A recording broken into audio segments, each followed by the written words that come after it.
Eternal life and death. Eternal life and death are fascinating topics when it comes to a comparison between religion and spirituality. How can we understand eternal life when we are living this life in this dimension, and we sometimes believe that this is the only life we will ever have?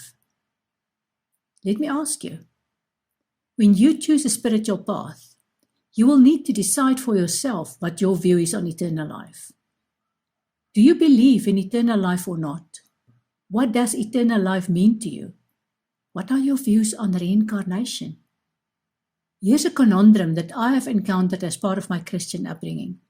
The Christian Church expects its followers to declare their belief in eternal life every Sunday when they recite the Apostles' Creed, which is based on the Nicene Creed dating back to about the year 380, which contains the words, "I believe in eternal life, the resurrection of the flesh."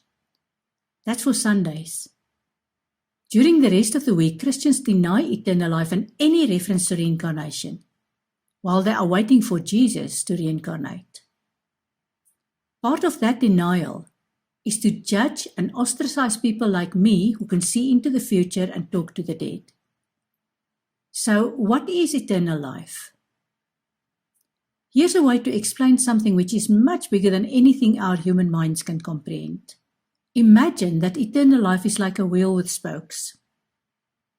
Whenever any spoke of the wheel touches the ground, you have an entire life in this dimension, and it's called reincarnation.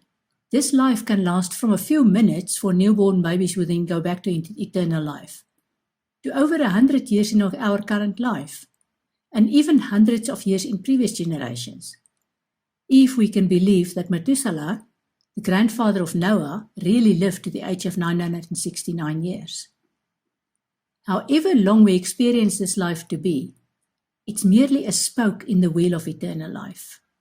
The resurrection of the flesh hints that our essence remains the same during our eternal journey, and that we inhabit different bodies during each earthly life. The Baha'i actor, Justin Baldoni, has a fascinating video on YouTube called "What if birth and death are actually the same?" It's 24 minutes long, but worth watching. He explains that this life prepares us for the continuation of our spiritual journey outside of our current bodies, just like our 9 months in the womb prepares us for this incarnation. Researchers such as Brian L. Weiss, a psychiatrist, and Eben Alexander, a neurosurgeon who had a near-death experience, have published fascinating work on what happens between incarnations. Apparently, we and all those who incarnate with us, including our parents, have a conference before we are even born to decide our plans for this incarnation, including life themes and soul contracts with people who will play a significant role in our incarnation. Then we incarnate and we play out those scripts. I'm sure you have experienced in your life at least one instance of déjà vu, the French for already seen, which describes that feeling of being intensely familiar with something that you couldn't possibly have encountered before in your life. For example, you enter a house in a town you've never been to before, and you know your way through the house as if you've lived there all your life.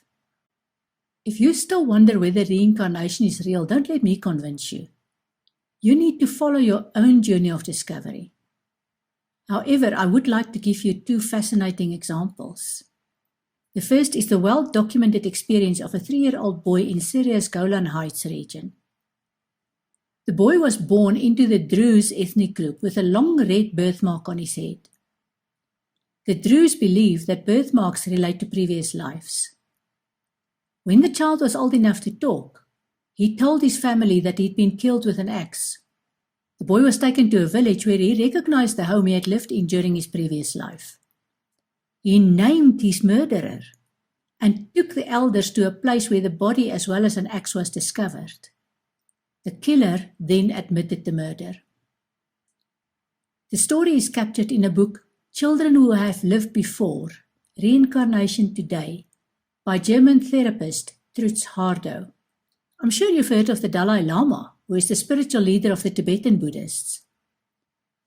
When the Dalai Lama passes on, the followers of the Dalai Lama wait for a few years and then identify young boys who could possibly be the incarnation of the previous Dalai Lama. These children are then taken into a room where possessions are displayed. These include possessions of the deceased Dalai Lama. If the child can identify the possessions of the previous Dalai Lama and only those, not the possessions of anyone else as well, without hesitation, then the child is identified as the new Dalai Lama. We'll have a long conversation later about psychics and mediums and what they do across the boundaries of this dimension in another module. What I wanted to explain here is that eternal life is real, and reincarnation is not just a wacky idea. Eternal life is like a wheel, and reincarnation is just one experience, this life, consisting of smaller experiences during this life.